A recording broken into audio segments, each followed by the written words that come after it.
என் நெஞ்சில் குடியிருக்கும்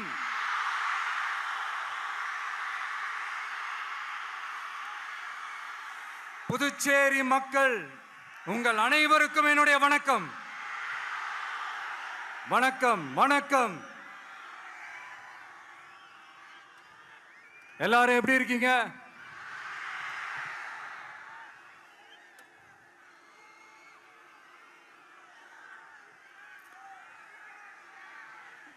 இந்த ஒன்றிய அரசுக்கு தான் தமிழ்நாடு ஒரு தனி மாநிலம், புதுச்சேரி ஒரு தனி யூனியன் பிரதேசம். அவங்களுக்கு தான் தமிழ்நாடு தனி, புதுச்சேரி தனி, இப்படிலாம் இருப்பாங்க. ஆனா நமக்கெல்லாம் அப்படி கிடையாதுங்க.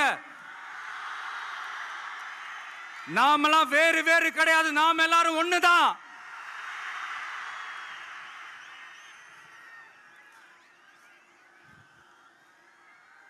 தமிழ்நாடும் புதுச்சேரியும் தனித்தனியாக இருந்தாலும் நாம் எல்லாரும் ஒண்ணுதான். நாம் எல்லாரும் சொந்தம் தான்.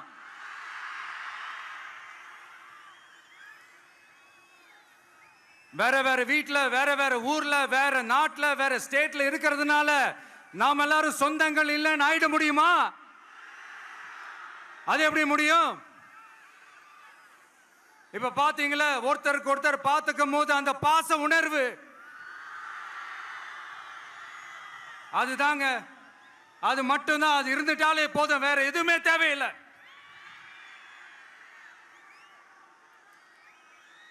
அதனால தமிழ்நாடு, புதுச்சேரி, கேரளா, கர்நாடகா, ஆந்திரா மட்டும் இல்ல, உலகத்துல எந்த மூலையில நம்ம வகைரா இருந்தாலும் அவங்க எல்லாருமே நம்மளோட உயிர் தான். அவங்க எல்லாருமே நம்மளோட உறவு தான்.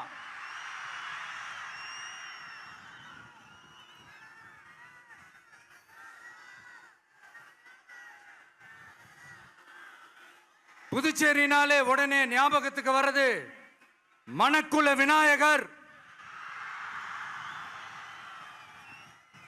அரவிந்தர் ஆசிரமம்,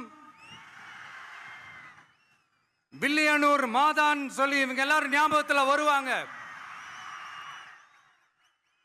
அது மட்டும் இல்ல, மகாகவி பாரதியார் அவர்கள் இருந்த மண், பாவேந்தர் பாரதிதாசன் அவர்கள் பிறந்த மண். அது மாதிரி இன்னும் சிறப்புகளை அடுக்கிக்கிட்டே போலாம்.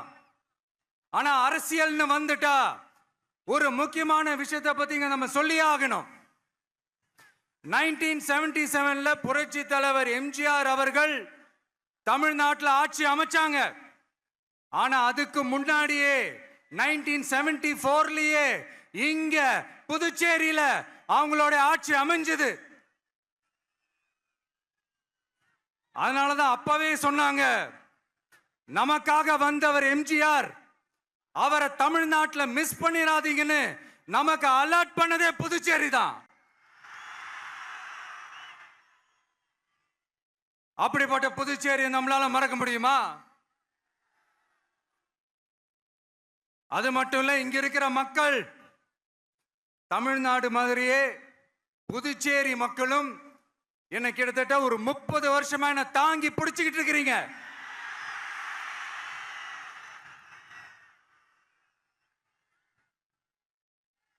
அதனால இந்த விஜய் தமிழ்நாட்டுக்கு மட்டும்தான் குரல் கொடுப்பான்னு நினைக்காதீங்க. அப்படி பண்ணாத தவறு. புதுச்சேரி மக்களுக்கும் சேர்த்து தான் குரல் கொடுப்பான். அது என்னுடைய கடமையும் கூட. அதனாலதான் இங்க நீங்க ஃபேஸ் பண்ற பிரச்சனைகளை பத்தி இன்னைக்கு நான் பேசுறதுக்காக வந்திருக்கிறேன். அது மட்டும் இல்ல, இந்த புதுச்சேரி கவர்மெண்ட்டை பத்தி நாம சொல்லியே ஆகணும். இது டெஃபினட்டா தமிழ்நாட்டில் இருக்கிற மாதிரி நம்ம திமுக கவர்மெண்ட் மாதிரி கிடையவே கிடையாது. ஏன்னா வேற ஒரு அரசியல் கட்சி நடத்துற நிகழ்ச்சியாகவே இருந்தாலும் அந்த நிகழ்ச்சிக்கு தன்னெழுச்சியா வர நம்ம மக்களுக்கு பாதுகாப்பு கொடுத்து பாரபட்சமே காட்டாம இந்த கவர்மெண்ட் நடந்துகிட்டு இருக்கிறாங்க. அப்படிப்பட்ட இந்த புதுச்சேரி கவர்மெண்ட்டுக்கும் நம்ம புதுச்சேரி சிஎம் சார் அவர்களுக்கும் இந்த நேரத்தில் என்னுடைய மனப்பூர்வமான நன்றிகளை தெரிவிச்சுக்கிறேன். இத பார்த்தாவது தமிழ்நாட்டில் இருக்கிற அந்த திமுக கவர்மெண்ட் கத்துக்கிட்டா நல்லா இருக்கும்.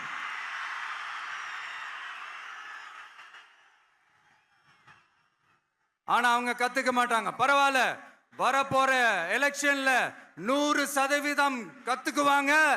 அத நம்ம மக்கள் பார்த்துக்குவாங்க.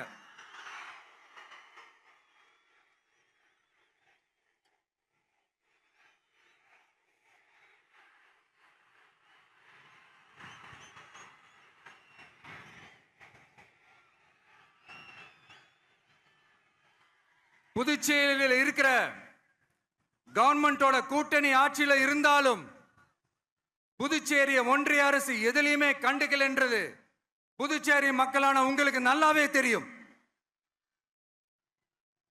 மாநில அந்தஸ்து கோரிக்கையை மட்டுமா கண்டுக்கல, இங்க வளர்ச்சி ஏற்படவும் துணை நிக்கவே இல்லைன்னு கேள்விப்படுறோம். இந்த புதுச்சேரிக்கு இன்னும் மாநில அந்தஸ்து கொடுக்கல. மாநில அந்தஸ்து வேணும்னு கேட்டு பல முறை சட்டசபையில தீர்மானம் போட்டு ஒன்றிய அரசுக்கு அனுப்பி வச்சுக்கிட்டே இருக்கிறாங்க. இந்த வருஷம் கூட மார்ச் மாசம் 27ஆம் தேதி 2025 அன்னைக்கு ஒரு தீர்மானம் போட்டாங்க. அது மாநில அந்தஸ்து வேணும்னு கேட்டு ஒன்றிய அரசுக்கு அனுப்புற 16வது தீர்மானம்.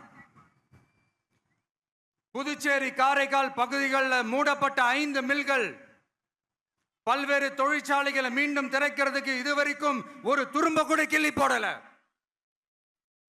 பல்லாயிரக்கணக்கான இளைஞர்களோட வேலை வாய்ப்புக்காக எதையுமே செய்யல. இங்க ஒரு ஐடி கம்பெனி உருவாகணும்ன்றது எண்ணமே இல்லை. அதை பத்தி யார் பேசினாலும் அது அவங்க காதல விழவே விழல. இங்க ஒரு அமைச்சரை ஊழல் குற்றச்சாட்டுல பதவி விட்டு நீக்கப்பட்டு அந்த இடத்துக்கு இன்னொருத்தரை நியமிச்சு 200 நாள் ஆச்சு. இன்னும் அவருக்கு ஒரு இலாக்காவே தரல. இந்த செயல் சிறுபான்மை மக்களை அவமானப்படுத்துறதுன்னு அந்த மக்களே சொல்றாங்க.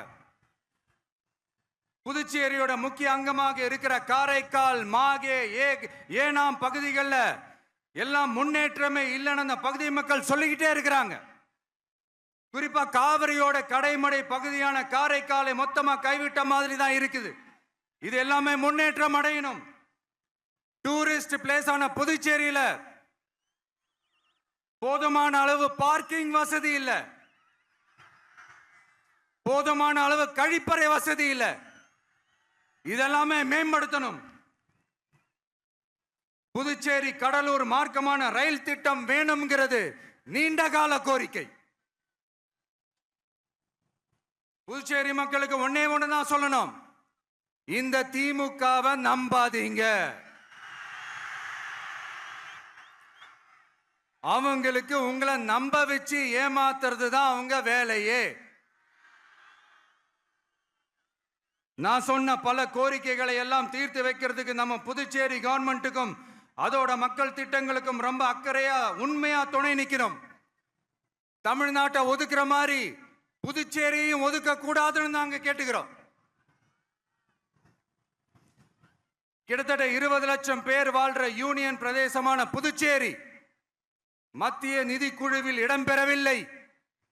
அதனால் மாநிலங்களுக்கான நிதி பகிர்தல் அடிப்படையிலும் யூனியன் பிரதேசங்களுக்கான நிதி பகிர்தல் அடிப்படையிலும் புதுச்சேரிக்கு நிதி ஒதுக்கப்படுவதில்லை. அதனால ஒவ்வொரு ஆண்டும் புதுச்சேரிக்கு தோராயமாகவே மத்திய அரசு நிதியை விடுவிக்கிறது. அந்த நிதியும் அரசு ஊழியர்களின் சம்பளம், ஓய்வூதிய தொகை உள்ளிட்ட திட்ட செலவுகளுக்கே சென்று விடுவதால் மீத தேவைக்கு வெளிச்சந்தையிலும் கடன் பத்திரங்களை கடன் வாங்குகிறது புதுச்சேரி. இந்த நிலைமை மாறணும்னா ஒரே வழி, மாநில அந்தஸ்து நம்ம புதுச்சேரி மக்களோட பல்லாண்டு கால கோரிக்கை. புதுச்சேரிக்கு போதுமான நிதி வரத்து இல்லாததுனால வெளியே கடன் வாங்க வேண்டியதா இருக்கு. புதுச்சேரியோட கடனை குறைச்சு தற்சார்பு பொருளாதாரத்தை வளர்த்தெடுக்க திட்டங்கள் வகுக்கப்பட வேண்டும். மாநில அந்தஸ்து வாங்கினா மட்டும் போதாது இல்லையா, தொழில் வளர்ச்சியும் தேவையாச்சே. புதுச்சேரி தென்னிந்தியாவின் முன்னணி இண்டஸ்ட்ரியல் ஹப்பாக மாற்ற எல்லா முயற்சிகளும் எடுக்க வேண்டும்.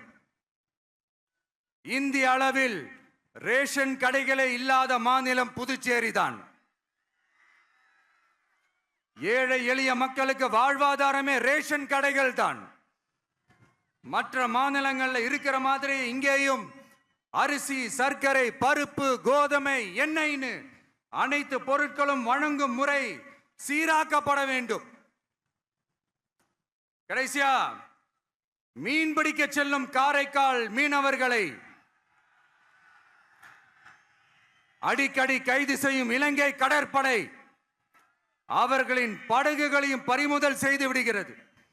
அதனால் நீண்ட போராட்டங்களுக்கு பிறகு அவர்கள் விடுவிக்கப்பட்டாலும் படகுகள் கிடைக்காததால் படு மோசமான நிலைக்கு தள்ளப்படுகின்றனர்.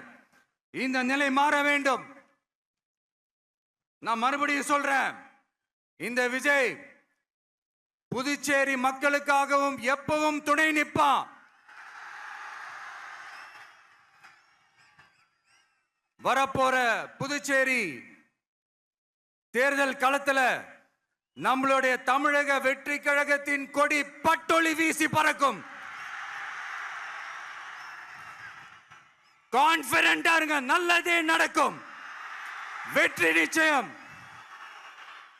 மீண்டும் சந்திக்கும் வரை நன்றி, வணக்கம்.